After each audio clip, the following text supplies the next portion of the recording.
Thanks for coming. We have a real distinct honor of having Jack Steinbring do a presentation tonight. He's done a lot of research on the Rush Lake area, and he's very knowledgeable about the background of the whole Rush Lake area. I know when I've talked to several people, people say, Rush Lake? Why was that so important in our history? Well, hopefully you'll find out tonight. So, it's all yours, Jack. Okay, thank you. Thank you. I don't know if I can point out the stuff I need to here. Can we get the lights down on this a little bit here?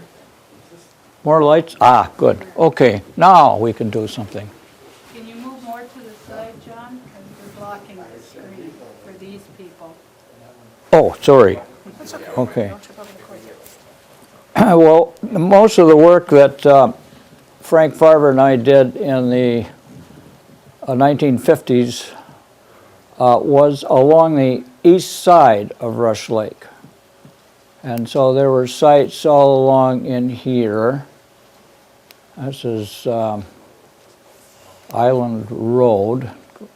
No, that's not Island. This is Island Road right here. It ends here. And there's a road off to the Red Key area over here.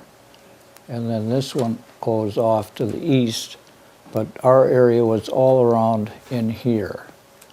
And there was one site called the Kaler site, which is right in here. And that we divided into 4 different areas so that we could distinguish between the occupations in one area and another. And then another site that was critical was in here, and that was called the Buyer site, Buyer land, and one other one, the Radke site, right in here. Now the importance of Rush Lake can't be exaggerated.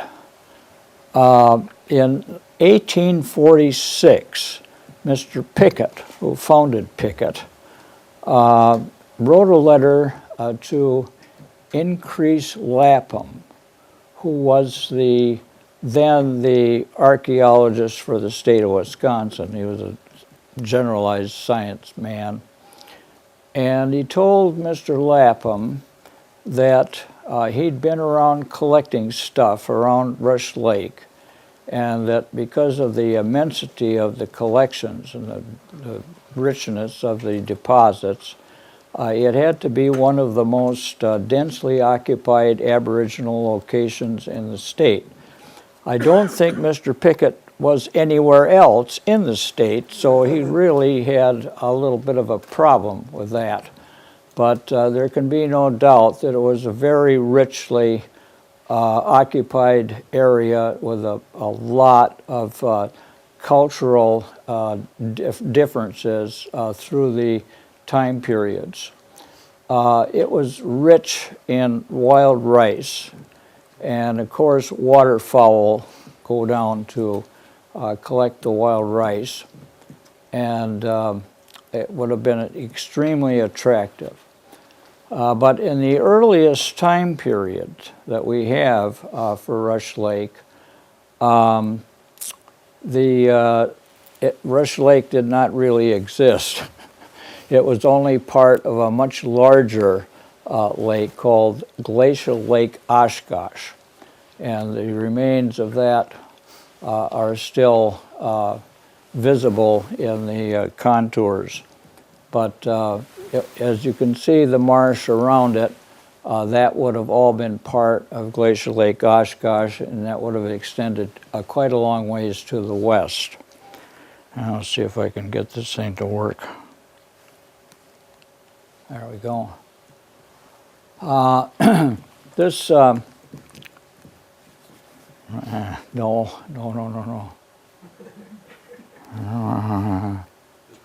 Okay. One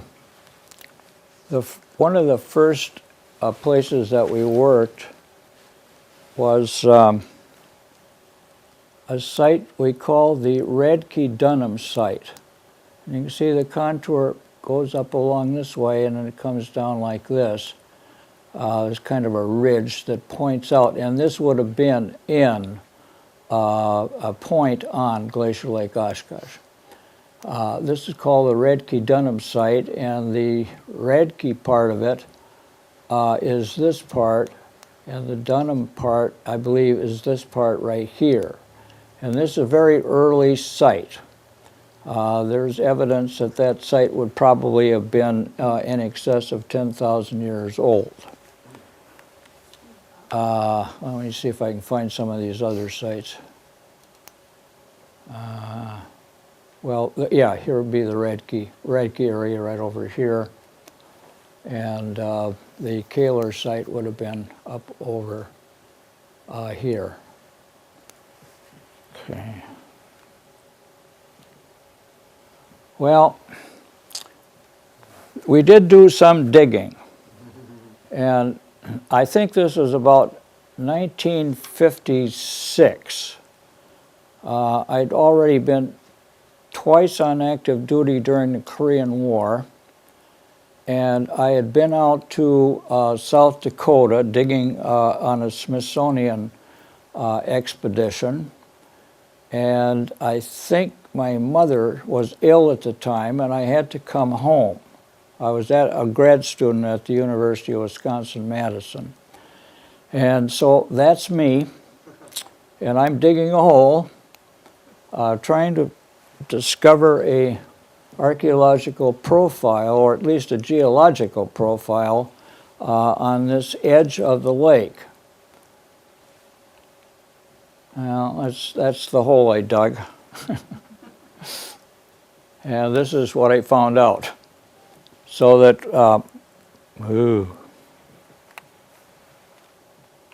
I didn't find that out right there. There we go. Okay.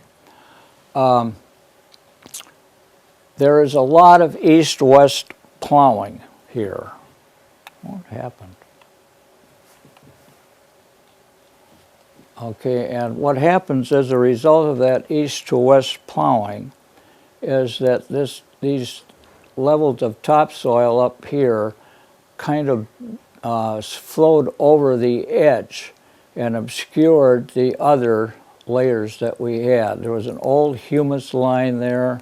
I don't know what the timing of that would have been. But at any rate, I knew enough to do a profile of it, and that's what I found out. Now this is what's left of a human burial. There probably were multi-burials here, but in the 1870s and 80s, a guy by the name of Armstrong from Ripon College went out here and conducted, quote, excavations, which in those days was nothing more than taking your shovel and getting into where these burials were and hauling the bones home. And he did. They hauled the bones, some 17 skeletons, presumably. I don't know how they figured that out. But took them to Ripon College and put them in what they called in those days the cabinet. The cabinet was in, I believe, West Hall, but I'm not sure. There was a kind of a museum put up there. And by the 1950s, when I got into archaeology, it had disappeared. All of the bones were gone, the artifacts, whatever was associated with them, were gone. And this is what is left of the Armstrong excavations. It is a total mess, and not much could be learned from it. And I don't think anybody learned much from it. But I did learn something from this one. This is a crematorium. And it's about 9 feet long, maybe a little over 4 feet wide. And there were 14 individuals buried in this rectangle. We haven't quite got to them yet. We're still on the surface. But there were 14 of them. scattered all around the edges and some farther inwards. Now, what happened was that the land was first scraped, and it was made smooth, and then a pit was dug into it. The pit was probably about 2 feet deep. Now that's from the surface. And then there were bark linings laid on the floor of this pit, and bundle reburials were placed in this. Now, a bundle reburial is when you, in the wintertime, it's hard to dig a hole. So what you do is you put the skeletal or the remains of the individual on a scaffold, and they're left there, and they deteriorate and decompose, and then you collect all of the bones and put them in a leather bag or a fabric bag, some kind of a basketry type bag, and you put them all together, and then these were placed in this pit. And when they got all the 14 of them in there, they built a little hut. They built the hut over this pit. I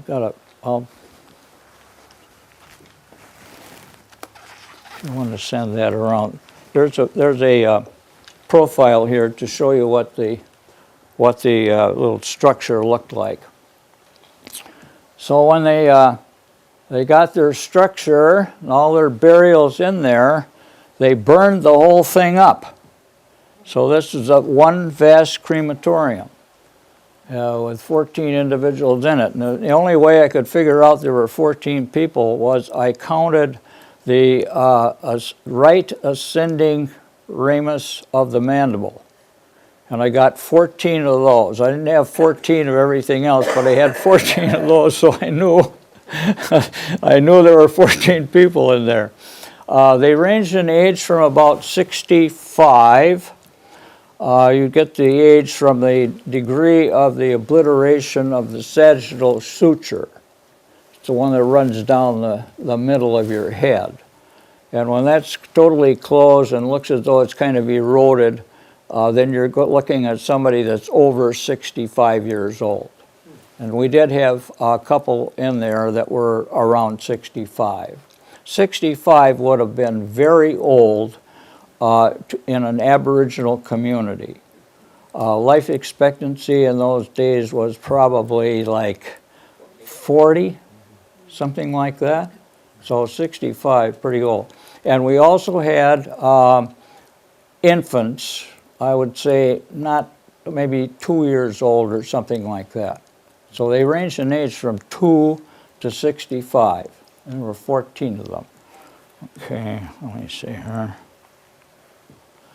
Well, this is the way these... I'll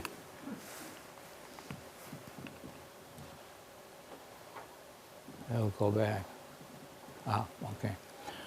So after this thing was all fired, right, we're at a plain level. So after it was fired, they built the mound. Most people think, well, the goods and the burials are right here in the mound. No, they're not in the mound. They're down here. This is just a profile that was put in one of the reports. I stuck it in here. You'll see it if you got the thing that's going around. You'll see what it looks like. But the mound is the last thing that happens. They build the mound after they had burned the crematorium. Now, that was an exciting and interesting discovery. And I did get a radiocarbon date on it. My professor at the University of Wisconsin got a radiocarbon date for me on the charcoal that was part of that crematorium. And the date was AD 1, about 2,000 years old.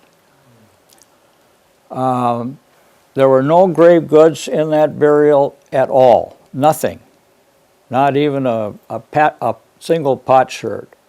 So I reasoned that there was some kind of rule that you not put anything in a grave. Now that does occur in some cases, but this is pretty rare. But there was nothing there, so you could not tell what culture it was, but by the timing of it, you could say it was probably middle woodland, early to middle woodland. Now, this is another one. This is another exciting thing. It's a circular fire pit. Again, not a single bit of archaeological debris, but this is a segmented fire pit. All this is dense charcoal in a pit, and it's round, kind of concentric. We did a whole bunch of profiles across the pit to see what it looked like in profile. I'll show you that in a minute. And dug quite a lot of it out, this much of it anyway. And then pretty much in the middle, or towards the middle, there was a post mold that showed that there was some kind of a pole or something erected in the center of the circle. There isn't any precedent for this in Wisconsin. There's never anything like this had been found, and there was no other case for a crematorium like the one at Rush Lake either. But anyway, okay, this is what it looked like. This is a picture out of a report Frank Farber and I published in the Wisconsin Archaeologist, and you can see a pretty regular interior and then a scalloping effect on the outside. So it's almost as though that's kind of a decorative line. It would have been on the side of a hill, and it would have been visible as that was burning a long way off, and it would have had some kind of a peculiar shape as well. But, and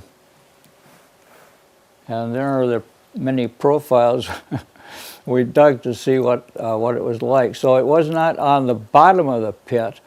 The pit was partially filled in, and then this burning took place. So it's kind of interesting too. But there's no precedent for this in Wisconsin, and I don't know of anything quite like it anywhere else. This is the profile of the post mold that was near the center of the circle. I didn't save the charcoal from that. I don't know why. This is a similar.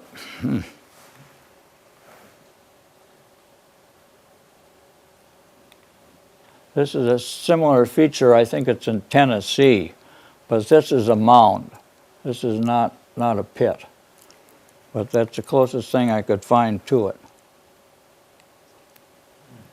Oh, this is another interesting. I always have this problem. Okay. This is on the northeast side of Rush Lake, and it's a substantial kind of like a palisade. These are long, high mounds, these linears, and then conicals in the corners. It's reminiscent of Mississippian culture, which is one of the final cultures in our continuum of cultures in Wisconsin, except that there are no artifacts ever associated with it. Nobody ever found anything. This is reported in 1880, 1890, something like that, and there's no more information except that the farmer plowed it all down. Of course, you can't have these ugly things in our backyard. So I would say that it probably reflects a relatively late horizon in Wisconsin archaeology, maybe about 1000 AD or something like that. But this is more interesting. This one I dug. This is an effigy mound, and it, as you can see, it's a panther. We class these as panthers, and it had a tail on it 161 feet long. It had been potted. Somebody had gotten in there and dug a hole pretty much in, and there's a conical next to it, and that was potted too. They dug holes in the top, and of course we already know that that doesn't do any good. If you want to look for stuff, there isn't going to be anything there. It's got to be in the subsurface of the original surface. But anyway, I dug a trench in here, and at the heart area, we got 2 projectile points, turtle plastron, and something else. I can't remember what the else was. But anyway, it was consistent with the timing of effigy mounds elsewhere. We're looking at something like about AD 500, AD 700, along in there, something like that. So at any rate, we were somewhat successful on this. That's part of a report that Frank and I published in the Wisconsin Archaeologist, called the Chris Bar Llewellyn site. And there's all the dope there. You can see it's fairly close to the shoreline, and this is common enough for effigy mounds, especially panther mounds. And this is just a picture to show you where that circular fire pit was. It was on the Radke part of the Radke-Dunham site.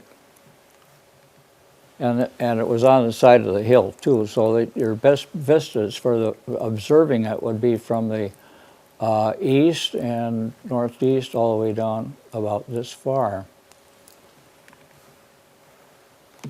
Now these are the projectile points. Oh.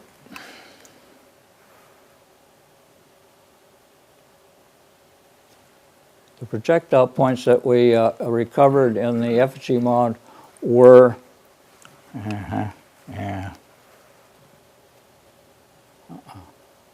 wrong.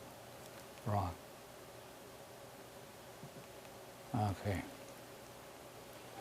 Were like this. Those even could be them. It's something that Frank and I renamed. They're called Fox Valley stemmed. And because we found a lot of them that had little barbs on the corners of the shoulder here. And so we call them Rush Lake barbed.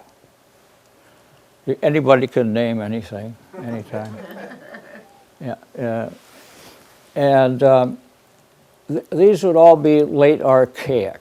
And it's kind of strange to find late archaic materials in an effigy mound, which wouldn't date anywhere near the archaic. It would be much more recent. So there are other things that reflect a long continuity up to the effigy mound culture of Wisconsin. By the way, the effigy mound culture is named in Wisconsin. It's peculiar to Wisconsin. Anyway, there's often copper associated with effigy mounds. And copper has its origins in very early times in Wisconsin. The earliest copper artifacts, there's an exhibit of them over here in one of these cases, if you want to look at that. The earliest copper in Wisconsin, artifacts in copper, will date to over 9,000 years ago. And that's into the early lithic cultures. So it's rather surprising. And some of the stuff that comes up at that point in time is socketed, which means that it's an elaboration of simple cold hammering of copper into a shape they vent it to produce a socket because they date it with a material. Cupric oxides preserve organics, and so the wood that they put in the shaft into a socket is protected, and so you can date that wood. Now that's how they found it out. But there's something peculiar about effigy mound culture and the persistence of archaic attributes in it, and that would be one of them right there. This is also a nice archaic artifact right here. It's probably reworked, and it would have had more parallel sides, and this deep concavity here is a notch and a concave base. These two are part of what's called the large side-notched point tradition. And these will go back 8,000 or 9,000 years too. Some of them, not all. I call attention to this material right here. This is a special quartzite. It's called hickstonite, and it comes from Alma, Wisconsin. Or there's a huge aboriginal quarry that people quarried this hickstonite and then traded it all over the place. It's more likely this arrived here by trade and not by glacial action.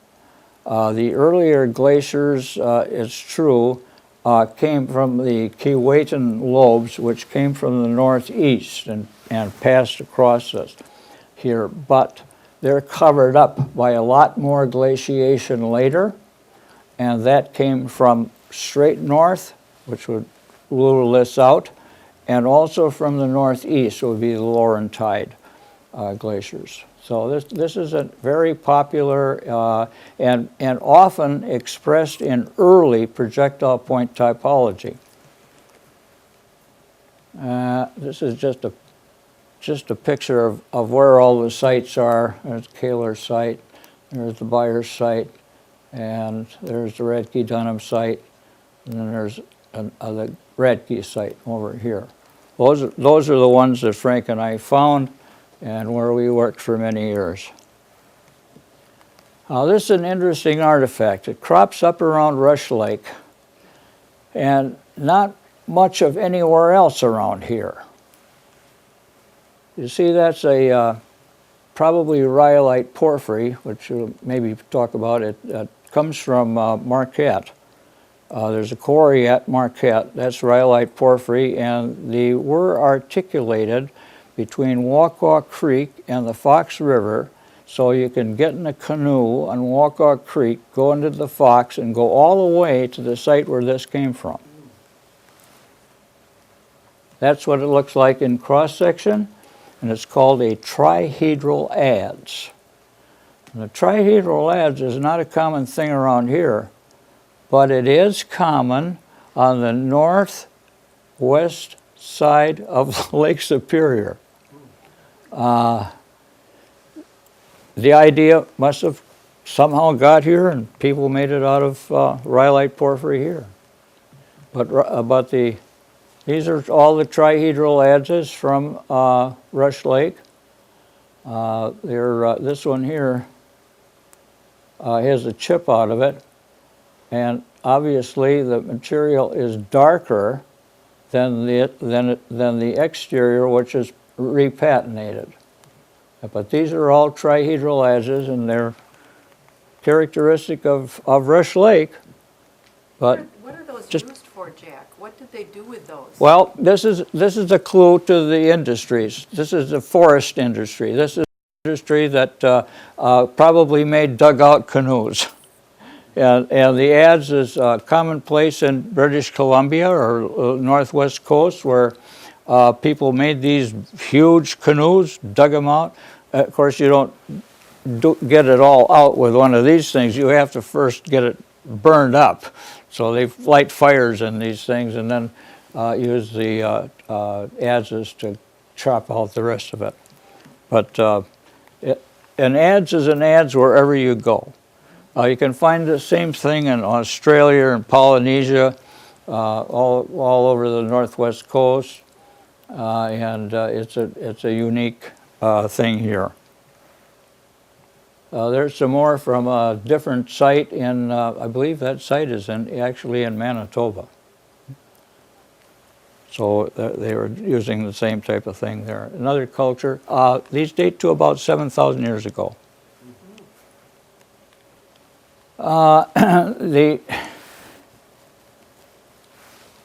We have a culture in Wisconsin called the Old Copper culture.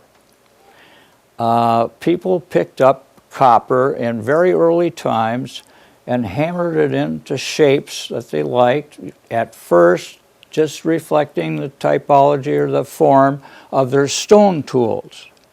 But later on they learned that they could make sockets or they could make long tangs and things like that. Anyway, there's a lot of it in Wisconsin. It was named in Wisconsin as the Old Copper culture, and the stone counterparts of that look like this. They've got these side notches. They can be straight-sided, or they can be kind of triangular, elongated triangles. And this would be typical of old copper without the copper. This would be another one here. See, we've got this Hicksonite. That's Hicksonite. This is Hicksonite. That's another Hicksonite piece. These are typical projectile points that crop up in the Rush Lake collections. Now, here's a drill. Now, it isn't often you can type a drill, but that drill has nice ears on it, concave base on you, and then if you put it on one of these side notch points, you see that it fits pretty well, and there it is on one of these typical parallel-sided side notch projectile points. So that's a kind of an interesting thing. This is what they will look like. Osceola, that would be associated with old copper.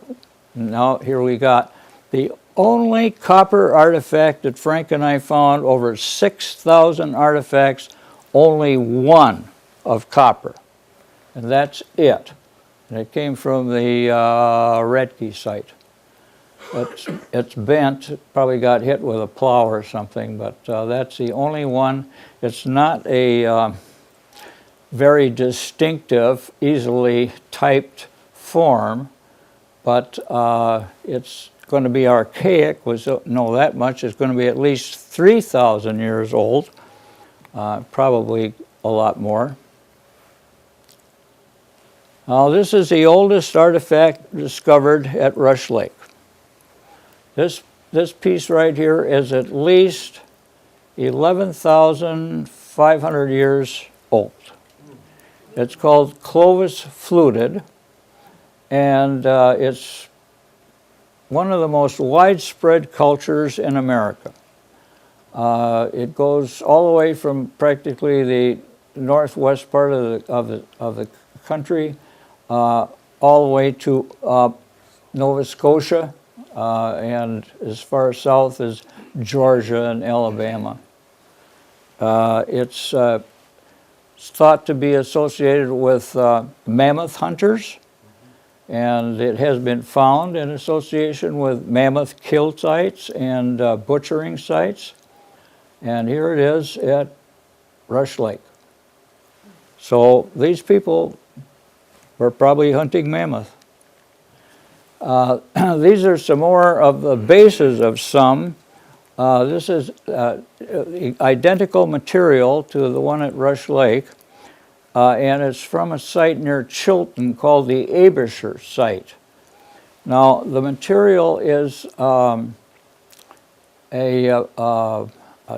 dark chert. I better call it a flint because it's more fine-grained, but this is very, very nice material. And it's much like the eastern forms. made out of Upper Mercer flints in Ohio. And we thought for a while that maybe they brought this material in, came from the east and brought the material with them, but it turns out that you've got outcrops of pretty much the same stuff in Iowa. These are some more of the same type. It's called Clovis fluted. Wrong one. There we go. And you can see we have the remains of some others here. This one would be a plain view point, which is identical to the fluted points, except it's not fluted. That's probably a knife. That's a knife. This may be a knife as well. And this is a projectile point called the Scott's Bluff point, after a site in Nebraska. And that's very distinctive because in Wisconsin, this has this nice, very shallow shoulder, and then it has these bilateral projections at the base. And that only occurs in Wisconsin, except for one made of copper that I found in Ontario. I don't know why, but it was there. This is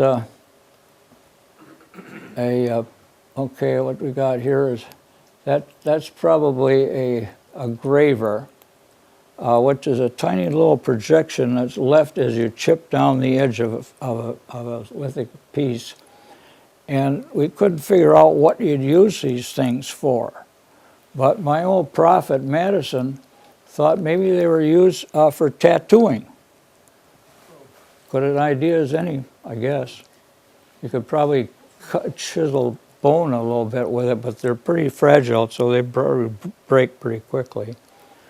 This is a hammerstone right here, and you can tell that because the edges have got abrasions on them, probably used for flint knapping. You can bang another stone with it. This is some kind of a scraper. This is a knife, rhyolite porphyry. There's another one with a little pip on it. Some kind of a drill. This might be what we call a burin. It's been cut, hit here and on the other side. And that one makes a chisel edge. And it's an excellent chiseling tool. Now here's the Scott's Bluff points from Rush Lake. You get every variation, but you notice that most of them have this little projection peculiar to Wisconsin. Here's one that doesn't have it at all. And it's Hickstonite. Rhyolite porphyry. Probably rhyolite porphyry, and I don't know what this is. But those are the Scott's Bluff points, going to be about 8,000 years old.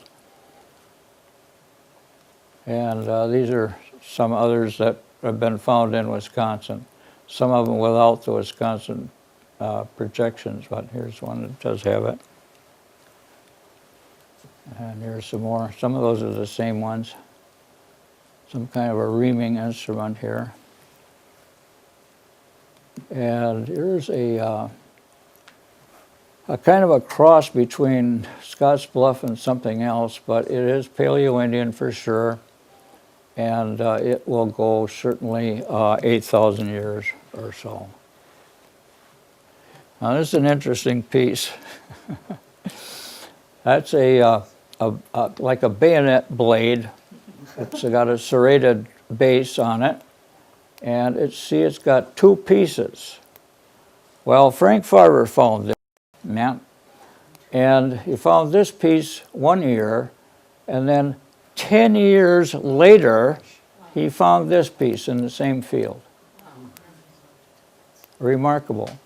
It has a bifacial median ridge that runs right down the middle of it. That doesn't show in this picture very well. But the same type of thing is found in copper. This is also, it's an archaic piece, polished slate like this, is common to the Archaic, and this is also present in some Eastern cultures, as far east as Newfoundland, matter of fact. And but you have it all the way, distributed all the way. I think that's not the same one. That's another one that's got a break in about the same place, but it's a different one. And then here's one to compare it with. And I think this is copper. Yeah, that's copper. It's called a 1F, I think, if I can remember right. But it's interesting that you've got the slate, polished slate, and the copper with almost exactly the same typology. Now they're starting to get into a collection of material that eclipses all of the other collections ever made at Rush Lake. Makes Frank and my collection look like last Tuesday's hash. This is a part of the Dennis Waters collection, which we have here and which Frank has cataloged. This is an early piece in the Dennis Waters collection. These are all early pieces, actually. This would certainly go 10,000 years. And this is Mr. Waters, and that is just a small amount of his collection. It numbered way over 22,000 pieces. And I said, gee, that's an awful lot of them. And he says, oh, that's nothing. I got another barrel just like this out by the garage. Sure enough, he did. And there it is. Absolutely, completely crammed with artifacts. That is not junk. Those are all prehistoric Aboriginal artifacts. This is an interesting piece. We call the site where the stuff all came from Henderson Creek site, because the Henderson family got there in about 1844, almost the same year as the beginning of the Ceresco phalanx, and they were the first settlers between Ripon and Oshkosh. They came from Scotland originally and got here via Canada, and they formed the first homestead there. But Henderson Creek site is a deep prehistoric site with 10,000 years of continuity in it. And these are those wonderful gravers with these pips on them. That's an awful lot of them to find in one site, but they date to 10 or 11,000 years. They would be consistent with Clovis-fluted projectile points and often found with them. And this is another type of early artifact. They're called prismatic blades. They're relatively, well, they're triangular in cross-section. You have a kind of a columnar core, which has like grooves on the side. You look at columns and like Greek columns, and you bang your hammerstone on the edge of these, and it comes out a triangular cross-section piece. They're called longitudinally oriented polyhedral cores. You don't know. But that's an early artifact. You're certainly in the 10,000 year range. This is Henderson Creek, and the family lived up along here. That seems to be, that looks familiar. That is a mound that Frank and I found. Well, we were walking along the railroad track, and I looked over there at that oak tree, and I say, hey, Frank, I think that's a mound. Yeah, it was a mound. And so that was added to the inventory of the Rush Lake mounds and recoveries. Okay, this is, now we go up in time a little bit. This is something called a Snyder Point. Snyder Point is associated with what we call a Hopewell culture. It's a middle woodland culture. And a very rich decorative type of material culture. These don't look very decorative, but they are Snyder points, and they would fit into the Hopewell mounds, which are the largest mound groups in the mid-continent. Here's a little slate, polished slate gorget. It's something you hang around your neck. Has some kind of mystical properties, likely. You can see how they drilled the holes. They drilled from one side and then drilled it from the other side. There's two of them here. And this one's been modified and probably busted, and we find some that are repaired and some that have extra holes in them and all kinds of shapes. But these are some kind of object that people wore. And then as we get a little later on in time,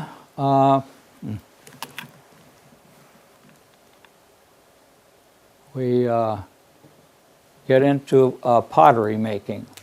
And so here are typical Rush Lake pottery pieces. Rather ornately decorated cord-wrapped stick or corded decoration on this. There's a rather plain one. Here's one with punctates in it. That'll date to maybe about 2,000 years ago. This one here, more like about 1,500. In fact, that one and that one are probably pretty close together. But this is, we had hundreds and hundreds of fragments of pottery, and they're in the collections downstairs. This was one we put together, had 3 pieces in it. And this is the final picture. This is historic, obviously. It's a kaolinite pipe. A lot of it's missing. A stem would come out here, and the bowl would be up here, and it's rather richly decorated. Sometimes these were, well, you have a very long stem. In fact, I can remember as a kid going into the tobacco store downtown, and they had a big glass jar, and they had all kinds of these clay pipes in it, and there were 2 bits apiece. And of course, that's how some of us got the habit of smoking. But these long stems were kind of fragile. And so what people would do, especially the voyageurs who would actually rate their travels in a day as so many pipes. And of course, if you're doing active stuff, paddling a canoe or whatever, you can break these things. And so to ward off that problem, they would break off a big chunk of this long stem, and they would chew the end of it to fit their mouth. And so you sometimes don't find these big long stems. You find the remains of them sometimes, but you don't find the long stems. And then these are decorated pretty profusely. Sometimes in the voyageurs, they would reward some good paddlers by giving them a ornately decorated pipe. And sometimes they even have their names on them. Now we can date these pretty well because sometimes they have little numbers on them or letters, and sometimes they have the name of the manufacturer on them, like Bannerman. And if it's a Bannerman, that company only lasted for 2 years out of Montreal, and so you know pretty well within 2 years how old it is. So there's a lot of interesting things that you can learn from historic artifacts like that. But that shows you that the Rush Lake archaeology goes all the way from the earliest occupants of the North American continent, 11 or 12,000 years ago, all the way up to historic times.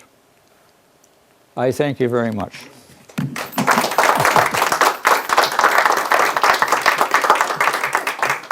Now that I hear a little bit, I can probably answer some questions, hopefully, if you have any. Yeah?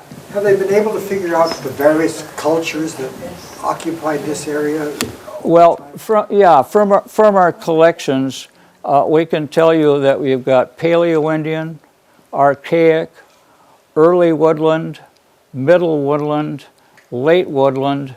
The one we're missing is Mississippian, which is the most dramatic of all of the cultures in Wisconsin. Aztalan, for example, is a reflection of Mississippian culture, and we don't have any evidence of Mississippian culture except triangular projectile points, not very many, but we have no pottery. And pottery would be very distinctive and very expected, and there just isn't any Mississippian pottery, which is shell-tempered and smooth surface and high-fired. It would be easy to detect, but we didn't get any. Got a lot of woodland pottery, but not the Mississippian stuff.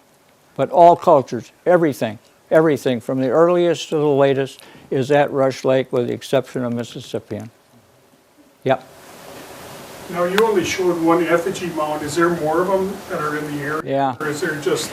Yeah, there were a lot of effigy mounds around Rush Lake, and at the Chris Barr Llewellyn site, there were at least 2, plus a conical.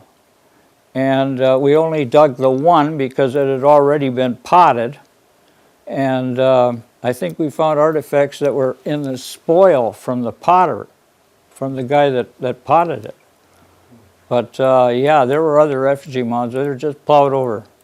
Everything was plowed over. Total destruction. In fact, that's how we found out about the crematorium, or at least a burial area, because the farmer was plowing and he hit human bone, and it scattered all over the field. So we had to figure out where it came from. We did that, and we found the burials. That was part of Armstrong's operations from Ripon College. A horrendous mess. Okay. Yep. And again, because of the plowing, you didn't find any evidences of dwellings. Not a shred of dwellings, but they're totally expected because the timing and the configuration of the mounds and that, and with post molds in different places, there were certainly dwellings somewhere, but we didn't find any. And there wasn't an awful lot of excavation either. I mean, our work, all the thousands of artifacts that we put into the collection here are largely the result of surface surveying. And the only excavations were the crematorium and the effigy mound at the Chris Barr Llewellyn farm. So the excavations that took place when Rush Lake was drained were all at the outlet. And that was not the original outlet either. The original outlet was on the southwest corner of Rush Lake. Yeah. Well, so I can show you the maps. Yeah, it was the southwest corner. But that was drained to the north and to Waukau Creek and then out to the Fox. But the creek was there. So there was access to the Fox River that way. But it was also access to Green Lake and that way. There's a lot of different changes in the drainage pattern, but partly due to glaciation. It disturbs the drainage. Okay? Yep. Outside of the Hickstonite points, did you find much evidence of trade, long-distance trade? Well, not a lot. In other sites that I've worked in Wisconsin, I have found more evidence of long-distance trade. But I think Hickstonite is about it. The rhyolite porphyry could have been easily collected by the people themselves, and I think they did because we find pieces of it. And when you've got the raw material there and the artifacts, then it goes to say that you're collecting the material and you're bringing it home and you're making stuff out of it. And that's really what I think happened there. Because they could go over to Lake Puckaway and they wouldn't hardly have to get out of their canoes because it's right, the formations are right there, right on the Fox. I was going through family pictures, and my dad, way back in the early 1900s, was kind of like there was no Boy Scouts, but it was like a Boy Scout leader, and he would take kids and families out on nature hikes. And one of the places he went was the Rhyolite Porphyry Quarry at Marquette, and I've got pictures of it where he and his groups were. That it? Okay. Thank you very much.